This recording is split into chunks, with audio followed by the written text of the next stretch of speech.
Important date. I'm late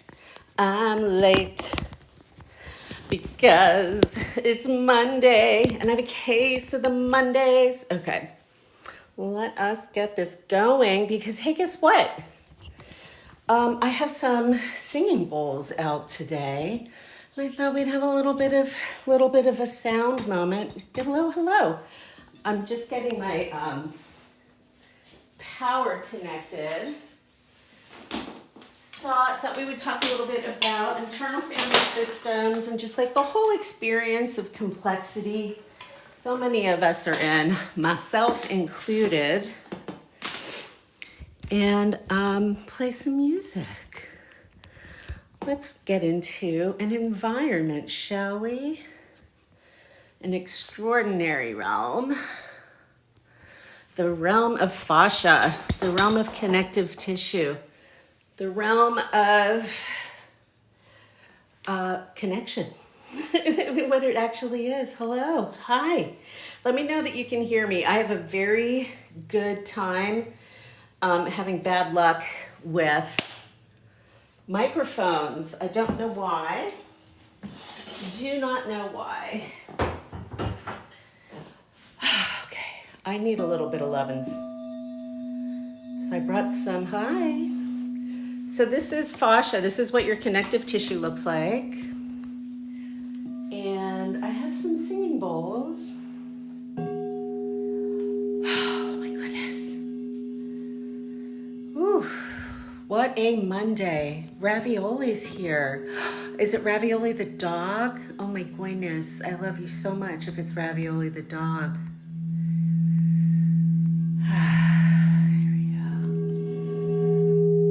So the realm of our connective tissue, I like to think of as extraordinary. I like to think of it as so fully personal and qualitative. Hi, Froggy. I have some singing bowls today.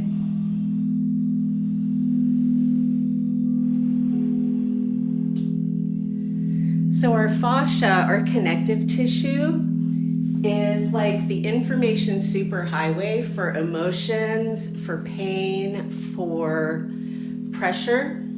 So like if you have, what's it called? Hypermobile Ehlers-Danlos, we're going to experience that in our tissue. And I love this line here, this helical line. Because this is very much like how we experience buoyancy and balance from the top half and the bottom half of us.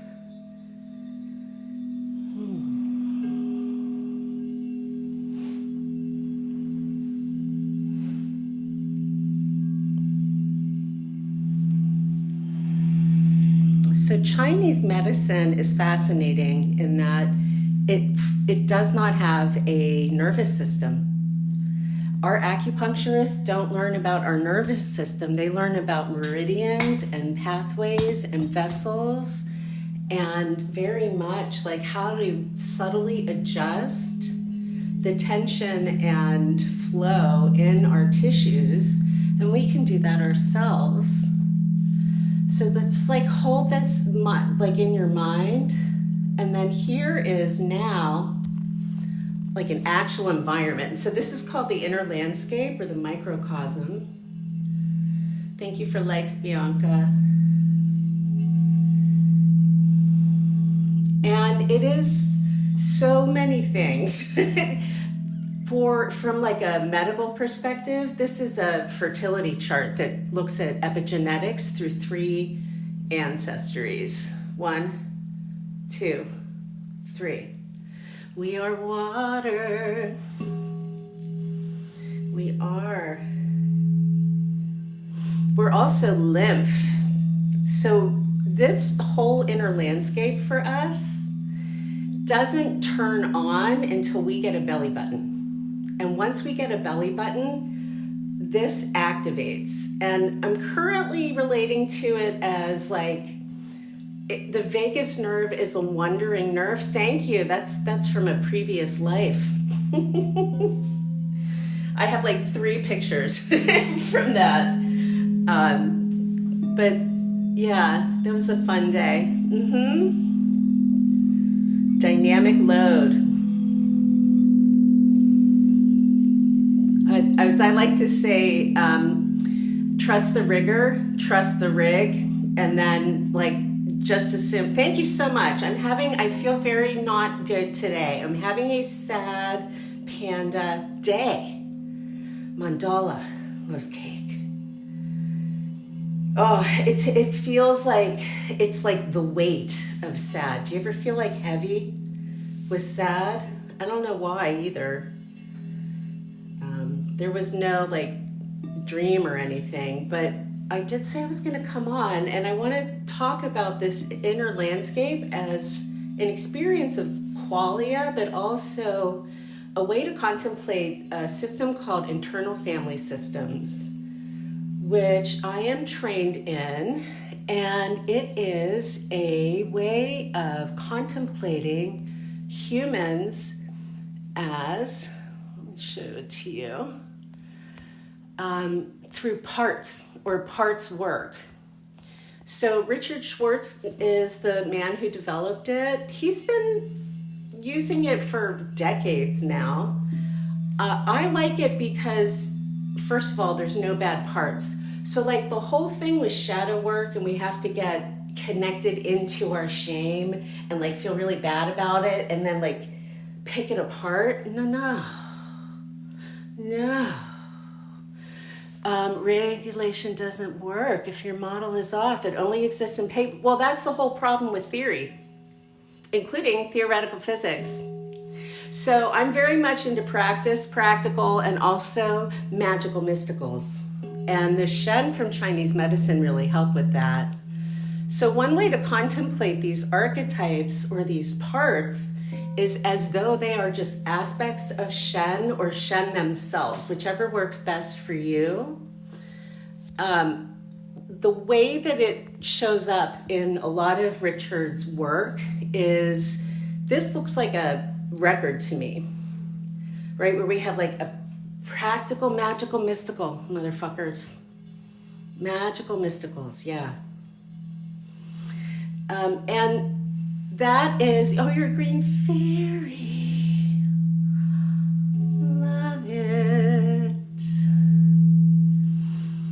These archetypes, manager, firefighter, and exile, speak very directly to what Taoism calls the 3 treasures of Jing, Qi, and Shen. And Granny, hello, where how do I want to say it? There's no body. Where's the body? There's no body here. There's a self, but where's the body? We need to have a body, y'all, especially those of us who live with complexity or live with systems, DID or not. I'm a very systems heavy human. I've been a systems architect and designer for decades. And the thing about a system is, oh, that's not what I wanted to show you. One moment, please. I wanted to show you a way to look at these archetypes. Why did I bring up, okay. I either have to play for you or speak with you. Let's do the talking and I'll put on different music. Oh, cancel. This is a slide. Okay, hold on. La la la la la la la la la la.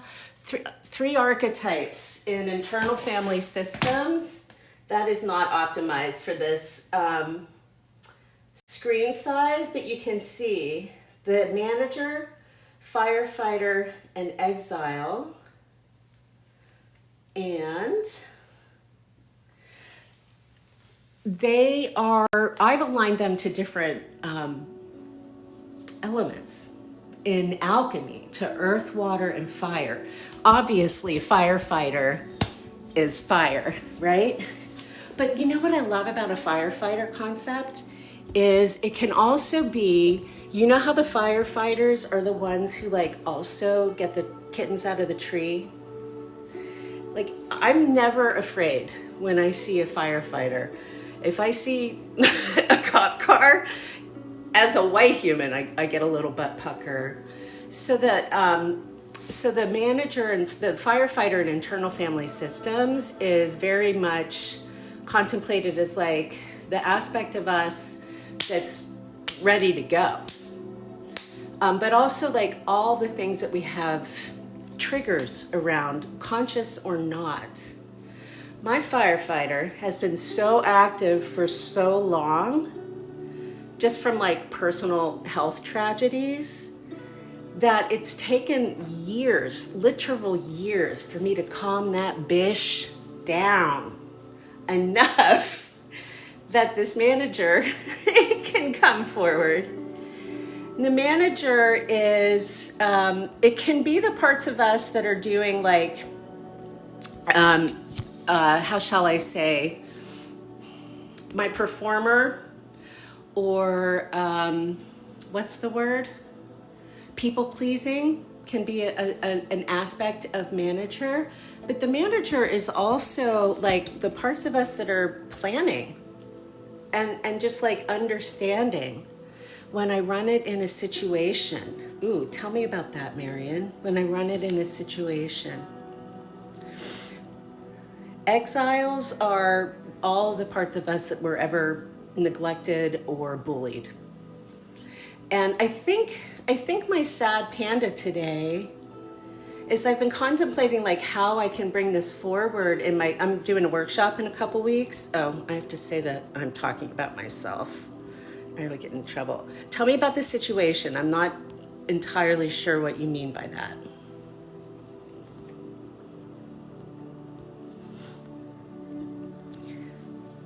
It'll be on Zoom and with a 2-week replay. And what I want to do is introduce these within the context of our fascia and this inner landscape.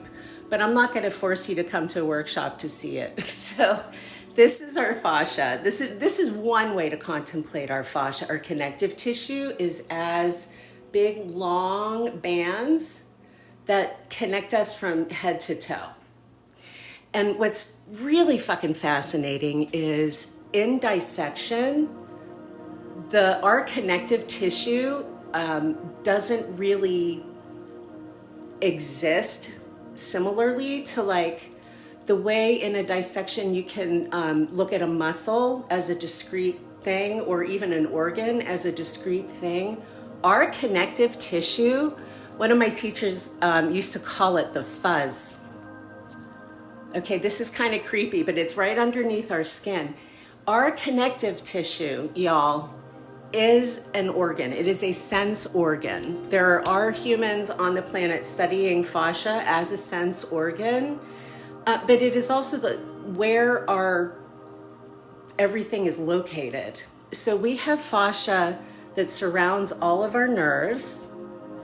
We have fascia, special fascia just for our organs called visceral fascia, which creates these like little packages for our organs.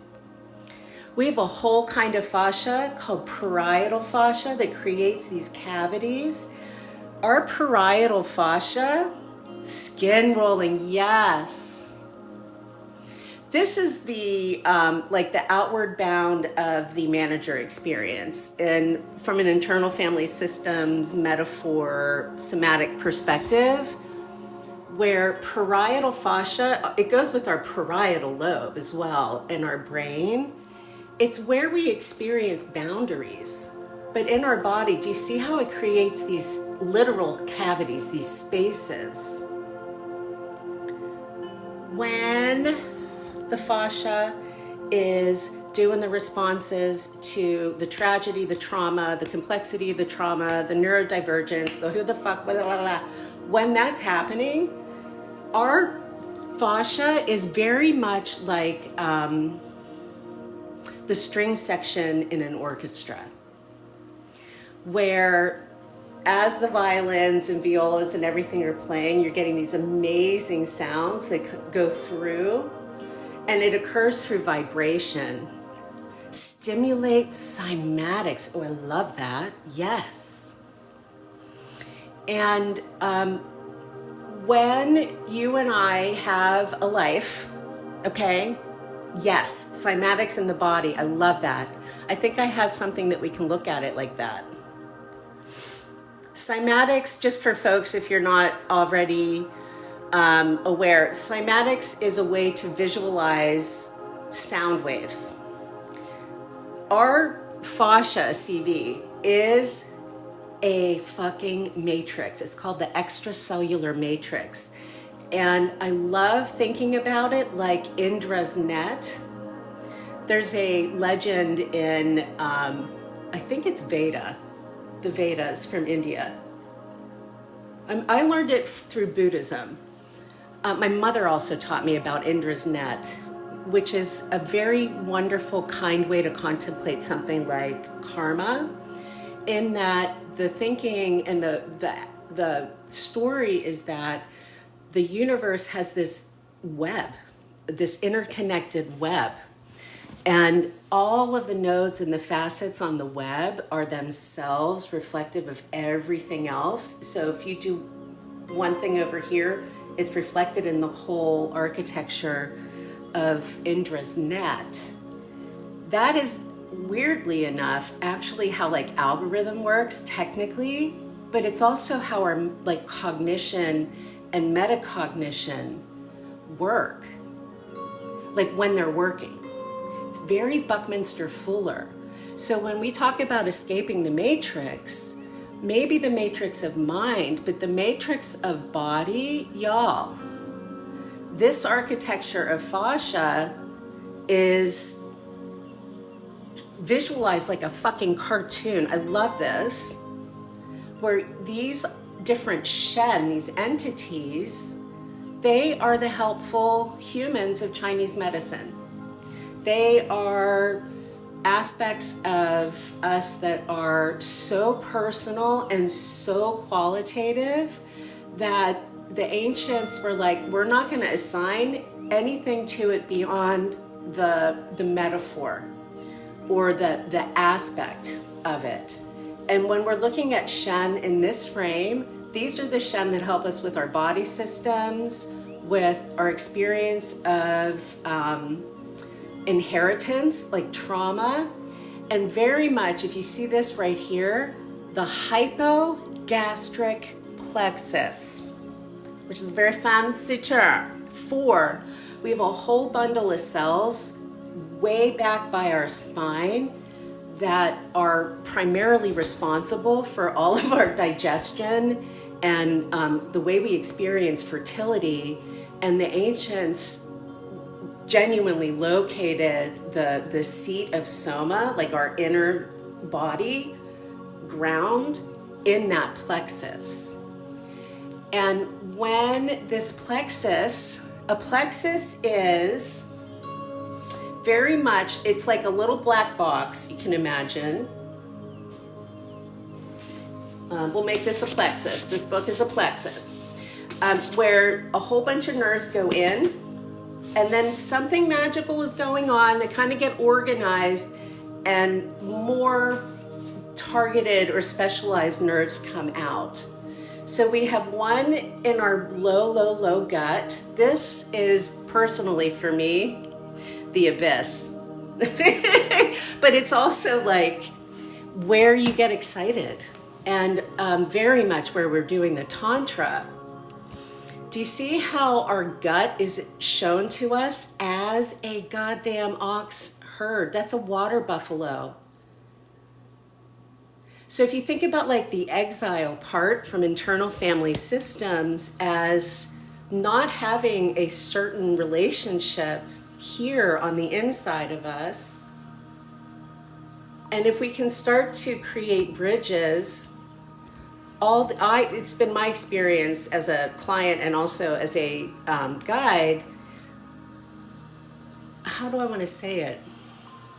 Regulation is fleeting for us. It's not something that our bodies are oriented towards. Typically, they're oriented towards like a very dynamic kind of experience. So we have homeostasis like in our cells, or like in our brain. But our gut and all of this is doing something called homeostasis, which is much, much, much more complex. And so these kinds of metaphors here, I have found useful for placing a thought like yin and yang here, primordial yin and yang, go with our plantar fascia. They go with the literal fact that we walk on 2 feet. And so already we're in this is kind of a freaky image, I know, but look, this is fascia that goes from our feet all the way up to our head. Connective tissue. And the nature of connective tissue is connection, not coercion. It's a very different kind of way of contemplating. And if the desire is for less suffering, and if the desire is for less pain and less fatigue, do we, and this is not a question that I would answer for you, try to get it all right and do it right and be right and correct and show up in the right way and be and be compliant and have that be evidence? Or are we more contemplating like, well, how do I feel when I feel relaxed? You know, not everybody's gonna like chill into a Zen place. Some of us are like Tigger. Some of us are gonna be little kitty cats playing with the yarn. We need to have room for the kitty cats to play with the yarn, as well as the proper Sphinx taking control of everything. And when these parts, these aspects of us that have been wounded, when they happen to us young, they're called adverse childhood experiences. And do I have I may not have adverse childhood experiences. So we'll look at these archetypes. Adverse childhood experiences are things like addiction in your household, or experiencing violence or neglect or divorce. And I will tell you, I never have identified with growing up in a hazardous household. There was no part of my parents that was overtly abusive, and my ACE score is like 7 out of 10. And it's a predictor for autoimmune disorders and different kinds of epigenetic turn-ons, like the way that our genes express themselves. So this exile experience for a lot of us is very, very, very young. And sometimes even before we had words to describe what we were experiencing. Oh, is that why I'm sad? Yes! It's about my mother. So when I was born, my brother and I are twins. All 3 of us died upon birth. Me, my mother, my brother. We were all brought, it was very traumatic. And my mother broke like 8 ribs. Could it be in the womb? You mean like epigenetics? Yeah. It's called maternal stress. So the way that happens generally, broadly, let's look at something that's not what I'm standing in front of though. Broadly speaking, when a human is pregnant, when a female phenomena is pregnant, if there is stress during the pregnancy, I'm just showing you like the magic football of our 8 extraordinary vessels that go with our DNA. But like there's a lot that we don't necessarily have direct access to, and we can't like see specifically. Historically, we don't have the visual into the human body that we do today.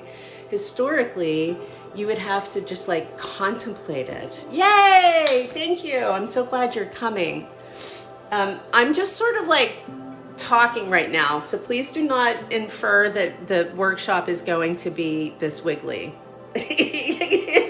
There are slides and everything. But when stress occurs while a human is pregnant, that influences the expression of the infant potentially. So maternal stress is one of the concepts in something like epigenetics, or how we inherit and transfer trauma. That is a little bit outside of the scope of an internal family systems, which I'm just going to bring back. The book I would recommend, this is Richard's newest book, No Bad Parts.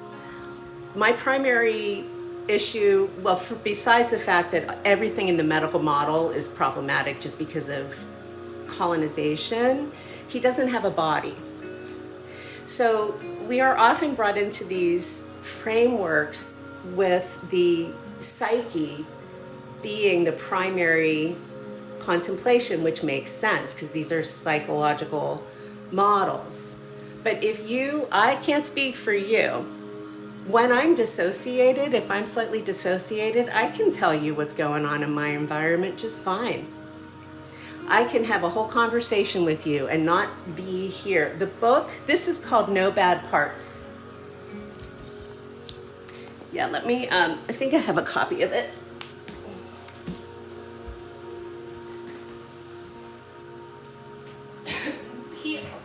It's a very lovely, it's a lovely framework because we don't have to change or fix any of these younger or wounded aspects of us. We can be in a relationship with them, or be in a contemplation with them. So the three main archetypes in internal family systems are the manager, the exile, and the firefighter. Here is a color variation. Manager, exile, and firefighter. I challenge this way of bringing this information forward as an information architect, in that I have yet to hear, I could be wrong, all of this is happening all the time. So it's not like we're in a cycle or a circle of we have aspects all the time, okay? And one of the things that this shows, though, is how we might respond to stress, but also how we protect ourselves, right? You totally want me in your group if we have to figure out what can go wrong. You really do. You don't want me to do your books. But the reason I can figure out what can go wrong is because of my childhood, watching my brother and my father have near-death experiences around me, all so much. I can't even count them today. But the concept that we have this self, this core nugget of self, I love the way my friend Lama Tarchin Rinpoche used to talk about it as our Buddha nature. The Buddha nature. Let me bring up a Buddha for you. Oh my goodness. Okay, let's see what Lama Tarchin said about Buddha nature is spontaneously perfecting in all directions and all dimensions at all times. Buddha nature is the parts of us that are connected to the cosmos celestially and to the deep time of the planet being billions and billions of years old. Our Buddha nature is spontaneously perfecting all the time. And what happens when we're having a conscious lived experience is we don't always learn that that's something about ourselves. I know that a lot of folks grow up with an idea of an original sin or a primary wrongness that can make certain kinds of integration experiences challenging. Not you personally, but if the environment we're given is the one where there's something inherently wrong first, it makes it very challenging to find the rightness and the goodness. The muchness is what, who's that guy? He wrote Alice in Wonderland. He wrote about the muchness, how we have this muchness. And when we get old enough and we have these aspects, manager, firefighter, exile, but also other aspects like, how do you experience anger? What does heat show up for you in your life? Does it show up as fiery passion, right? Does heat show up for you as cooking? Are you more prone to like withdraw or discomfort? Yeah. So until there's a body, we're only ever going to be talking about an idea of a thing. Soon as there's a body, then you and I are having the whole experience. And internal family systems in a body is very much not about our nerves, and very, very much about this qualitative experience, or qualia. Some people cry, some people get mad. Yeah. Some people like also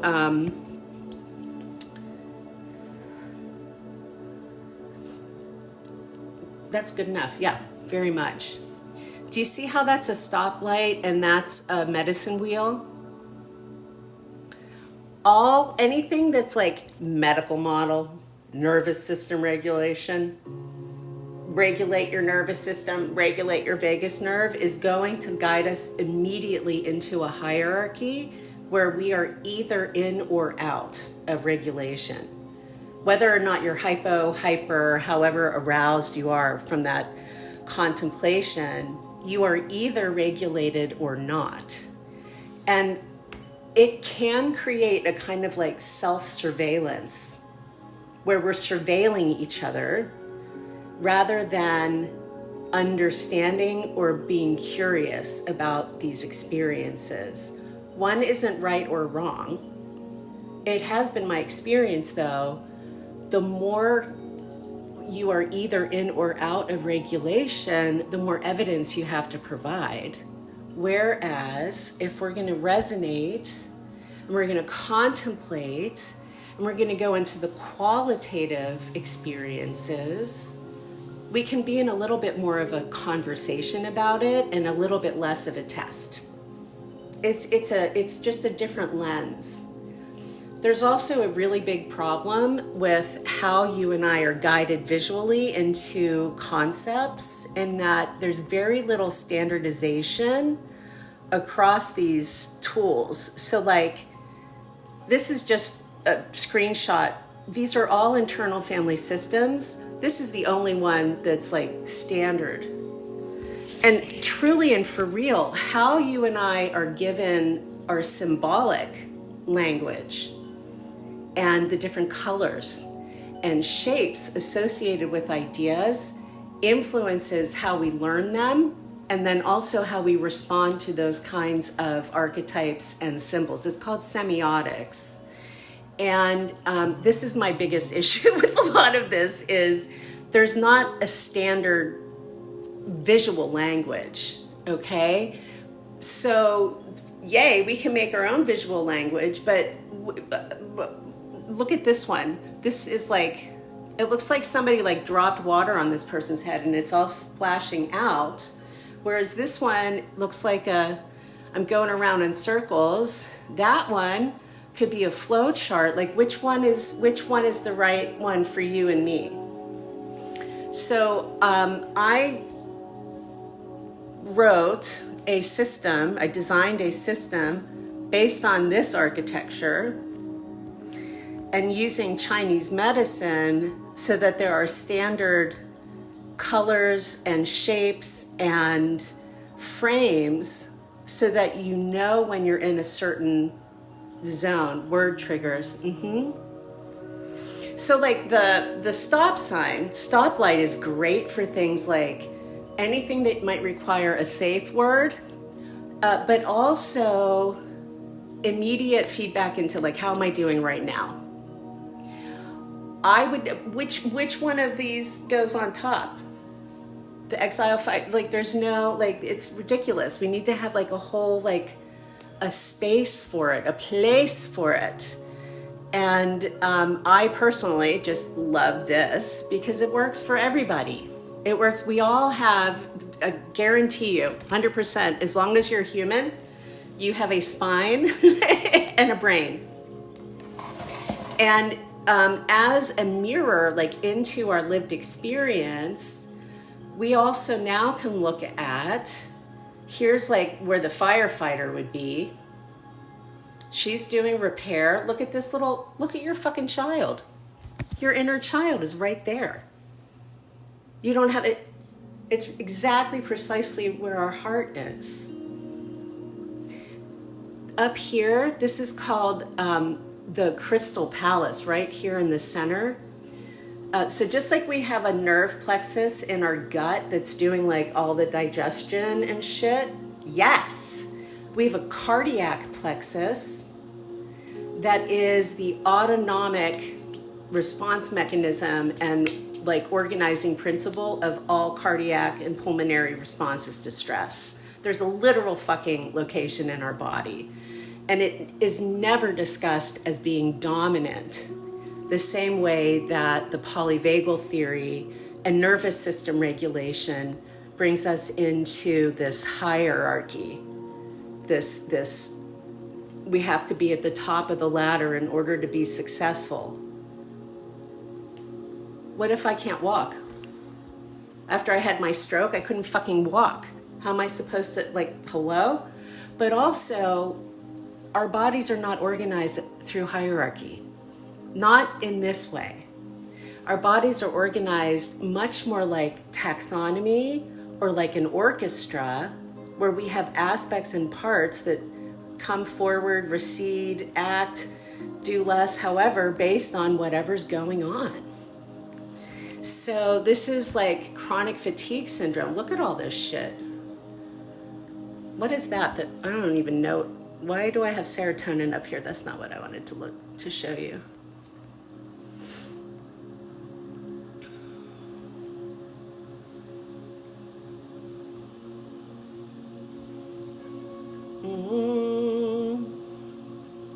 Here, we'll look at this while I resettle. Oh my goodness, this is tea, by the way.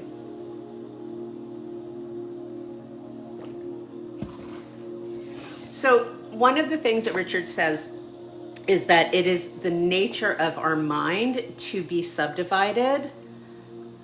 I personally do not resonate with that, but if that is a metaphor that works for you, that you like, it's going to be a very complex flowchart, okay?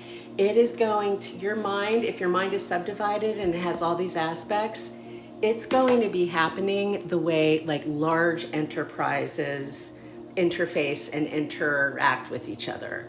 It's not just going to be a couple of things, because we have a dynamic experience of the world. Most of it is not happening with language or our eyes. And we have this attachment to being able to see evidence of success. And our connective tissue, y'all, that's not how it works. Our connective tissue is like dark matter in physics. The underlying web of connection that they can't measure. You see my eyes doing this, la la la. That is the same way that our fascia works for us. It's creating our experiences of negative space, of suspension in our body itself, and of how we experience things like pressure, stress, response, muscles. Our muscles are going to be impacted by this because we have tissue around all of our muscles. Our lymphatic system is going to be influenced by our connective tissue and our whole experience of it. And our lymphatic system is very connected to our immune responses. And because the lymph doesn't move the same way blood does, we have to move it. When we get those patterns, when we get the songs, you had to release. Yes. Was it exhausting? It caused your voice to leave. That's a woof. That's hardcore.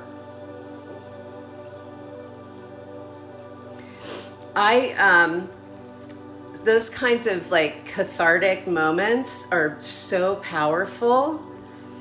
When I had my stroke, my primary directive to my therapist was, I need to be an iceberg melting in the sun, not like some sort of, I didn't want a big ray gun coming to me, because I was paralyzed and frozen and dissociated and everything. Yeah.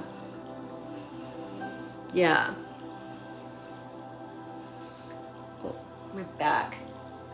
Okay. So the metaphors are a way for us to talk about the qualitative experience of things. And the three primary metaphors of internal family systems do align to, they're called the three treasures. The three treasures are compassion, moderation, and humility. And I'm just looking to see if I have any picture of treasures. Probably not. They're just ideas. Compassion, moderation, and humility, and they're not separable. You wouldn't like distribute them like cards. It would be much more like chains, like links in a chain, or like this kind of, how do we experience it as a resonant experience? I love this rendering of the I Ching, because do you see how it has those triples? That is where we start to get into dimensional experiences of these geometries. They're called tensegrity. Whenever there's a trinity, whenever there's a three, it's called tensegrity. And tensegrity has the quality of fixed, fluid in the middle. Fixed, fluid in the middle. Fluid in the middle could be an idea, it could be a slack line, it could be a wall in your home. But from a psycho-emotional perspective, the manager, firefighter, and exile are very much going to show up like a Mobius strip. You were just talking about triangles. Let me pull this up. This is a physics variation called a Penrose triangle. And then I just have it shown because I have aphantasia, but just to look at the base down here. So the nature of these Penrose triangle is like, it's a Mobius. It is a cannot be resolved to perfection. It is something that we experience. This is also how China builds a trigram. Okay? And then I have here, some of this we can see and some of it we can't. And then this is just like whether or not you can see on your inside. These matrices, these lattices, that is a tensegrity structure. Any kind of a matrix like that is tensegrity. And that, again, is the nature of our connective tissue. This is the nature of a power dynamic. This is the nature of when you and I go to the doctor and they measure us and they take tests, and then we don't have the same experience that the numbers say we should have. And then our doctor says things like, well, you know, your numbers are fine, so you're obviously just having anxiety. And that gets us right here in this exile, where we experience ground, where we experience, like, imagine your exile as when, like a plant, right? Where the plant, in order for the plant to experience plant, it needs to be in the correct soil with the right amount of light, the best kind of food for it, and it usually takes time for a plant to grow. None of that happens in regulation. That all happens through resonance, through environment, through relationship. And our exiles are so, I don't know about yours, my exile is a strong ass bitch, okay? she does not believe some things. Like, my exile thinks that I'm not worthy. Where would I have gotten that idea?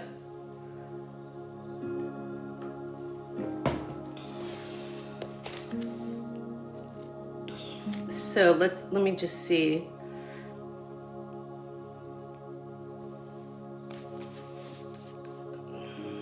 God. Like, for an example, he writes about the COVID pandemic being a stabilizing loop. This tells me this man does not understand public health or the nature of plagues. Okay, let's look at some more pictures. So this inner landscape, this microcosm, if you look at it as a piece of art, now you're in like a whole narrative space. This turns it into, look at that, it's incredible.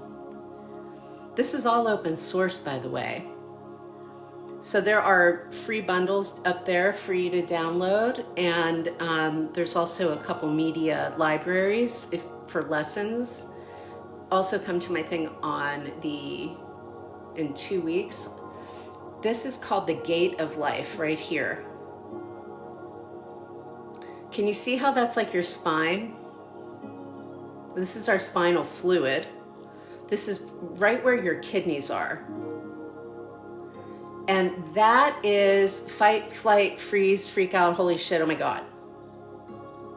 It is shown to us very low, very deep in our nervous system, and very far away from where the vagus nerve departs the brain. Constitutionally, when water changes, the molecule water is the densest, it's the heaviest when it's fluid. So whether or not we freeze or fire water, it's going to get lighter. And a lot of the Tao is written towards the water is the most gentle of all forces that can also change all things. Or like the concept of being like water, genuinely having to do with the fluid, how heavy, how dense water is fluid, and how unusual that is for every other substance on the planet. It's the whole reason that cosmologists are looking for water when they look for signs of life, and not carbon. But thank you. As a factor of our body, though, and like how we experience our body and these archetypes of manager, firefighter, and exile, I just want to show you one of the cards in my Shantagrity deck. It's the one that goes with our DNA. It would be the Chariot in a regular deck. Where is it? Here it is. So these are that same thing. Do you see how it's a cross? So our kidneys are contemplated as the storehouse of Jing, the storehouse of our most vital, densest life force energy, and that's the energy that goes with our exile. And this is showing how, I just love how the Chinese look at a body. Look at that. It's art. It's gorgeous. This here, this is right at the base of our heart. So we have this cardiac plexus here. This is now the extraordinary lens. The base of our heart is where the cardiac plexus is, that tells our heart to beat faster, slower, tells our lungs to do what they do. It's not our vagus nerve. Our vagus nerve is like walking through the whole party. It's walking through the whole party. We all have that friend, right? Who, when you go somewhere, you have to wait until they meet everybody. That's the wandering nerve. That's the vagus as the wandering nerve. The nerve experiencing a narrative, okay? Not the nerve creating the regimented specificity of regulation. We have something like 7 trillion neurons in our body. Trillions of neurons. Trillions. At least billions. Asking one thread in the totality of the tapestry of human to do all that labor is unkind, especially if the vagus nerve has been under pressure for most of your life, and if you're complex, it has been. So this is just a pivot. It's like a shift into what's the environment of vagus, what's the experience of vagus. So the wandering nerve at the top, at the brain here, is going to be the nerve of the managerial, level-headed, not a micromanager, but like things are just kind of like set up. And as a fluid factor, look at this, that's your glymphatic system right there. Here is a literal Buddha where our tongue goes, where we're having this experience of speaking and communicating and also being heard or not being heard. Hello. Wake up from sugar, yeah. That's that gate of life again. That's that hypogastric plexus as the seat of human, the seat of soma, like the literal just existing. And then the self, look at this, the whole fucking thing is a self. Can you see how that's like a whole human rendered? This goes with a pathway on our body called the triple burner that does not connect to any organ. Thank you so much. It doesn't connect to an organ.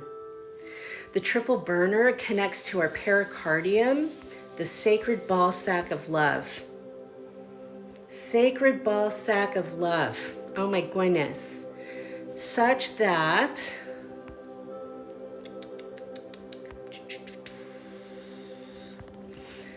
it just gives us a bigger, I just like it better, okay? All right, I'm starting to feel a little bit less sad panda.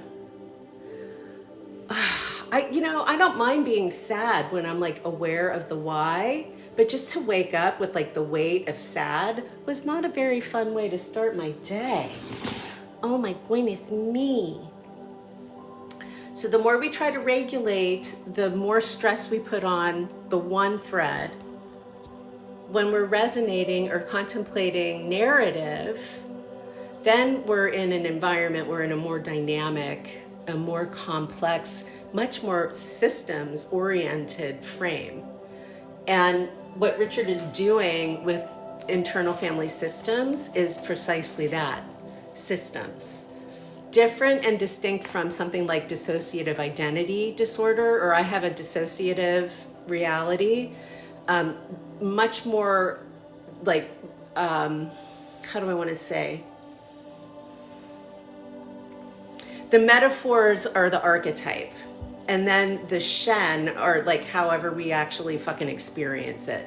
So TION defines, SHEN describes. And you can do that as a global replace. So here is I'm going to read this to you after I go to little human's room because I have a bladder. One moment.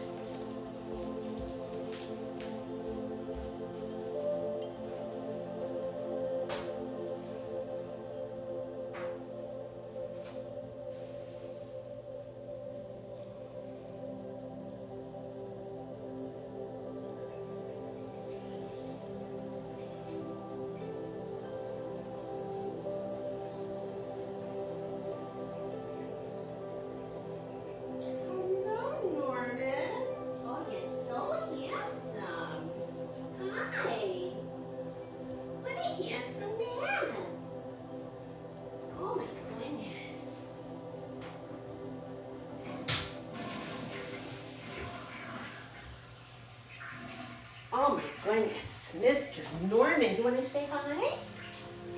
Come here. This is Norman.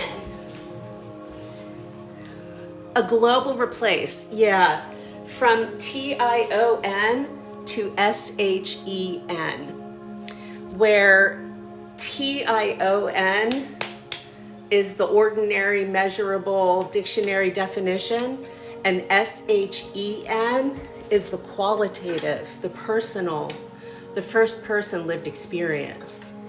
And we're all going to have a unique Shen experience. So what it has done for me, the global replace, just like from a mindset perspective, is it keeps me remembering that however you and I are defining something, manager, exile, firefighter, okay? How we experience them is still going to be unique. All right? My shit is so fucking divergent, it will never, ever, ever land correctly in any model. I have 9 neurotypes. There's just nothing typical about my mind, my brain. But I can leverage and use these models if I remember that the lived experience of whole human is unique. And it's been very helpful also with this shit. Thank you so much, Kendro. Oh my goodness! That's a Norman. That is a Norman. So like as an example, let me see if I have some Shen here. There's 5 standard Shen that Chinese medicine uses. Stop. But okay, like here's propriocept Shen. Shen. I made her. Proprioception is how we experience our body in the 3rd dimension. I am one of the humans who will walk into a wall. I have bruises over me all that. Like, what the fuck, proprioception? The propriocept Shen, Shen, is how do you experience your proprioception? It's genuinely just like adding one more layer. And then when we're asking how we experience it, we get a very nice equation that says the whatever the model plus whole human experiencing fascia, which is alive, by the way. Our connective tissue is alive. We get now this, I put it in here, but it could be any frame that you like. It's just that it's your experience of the manager. So if your manager is not all of these words, but a different word, super cool. I have a very like literal autistic mind where if somebody gives me a definition, I go, oh, that must be it. And it doesn't really have to be that. It can be how we understand it or how we think about it. Something I really love about internal family systems is we're not working with a duality. Well, you know what? Not terrible. Duality is non-binary. And yeah, or like a dual experience, right? So emotionally, what Chinese medicine does is it gives us dual experiences in our organs, and each of our Shen in the organs are also kind of like operating in these ways. PBB, a neurotoxin, I don't know what that means. It sounds scary though. Let me show you. Yes, sir. Norman would like you to know that he has arisen, and I am wrong, and he is right. Shen, hold on, I'm getting up here. Getting here. There's something to contemplate. Where a soma, our body, is human plus planet. And then the links, it's how things are connected or linked, which makes it hard to create them as specifically distinct. That rhymed where I didn't really mean it to. So that our Norman, he's playing with my tensegrity toy. I'll show it to you in a second. Oh wait, we're getting there. Getting there. Getting there. Here's the, you're researching to heal neurological damage due to environmental toxins. That sounds very important. Thank you for doing that work. This is the medicine wheel from China, aligned to our yin organs and the dual experience of their emotions. We were just talking about like duality, where forgiveness and anger are like inhaling and exhaling, right? Love and hate, yum and yuck. Yes, my darling. Norman. And then there are personifications that go with these yin organs. And the yin organs are yin because they're full all the time. So from like a parts perspective, these emotional mappings, for me at least, because I am a human who has a hard time identifying or labeling my emotions, I know right where my lungs are. I know where my spleen is. I know where my heart is. Kidneys are real, okay? Chakras are amazing, but here we're like literally brought into the resonant experience of living tissue, of being alive. And isn't that how we heal? Aren't we healing through repair, sir? All right, I'm gonna have to jump off here soon and tend it to a little kitty cat. But I want to show you, so like in the free stuff, just so you know, I introduce you, I rendered these years ago when I first started this design. All of these mappings are standard in all of the literature. So anything that you get from me, if you search for it, you're going to be brought into more Chinese medicine. And the alchemy of this is not as popularly distributed as the medicine. Hi. So the alchemy is working with the Shen, where you would be a Shen. Did you know that about yourself? I think cats are very Shen coded. They have their own mind. So Po goes with our lungs, goes with respiration, and the dual experiences of grief and courage. And then you have, I did a bunch of, what are those things called?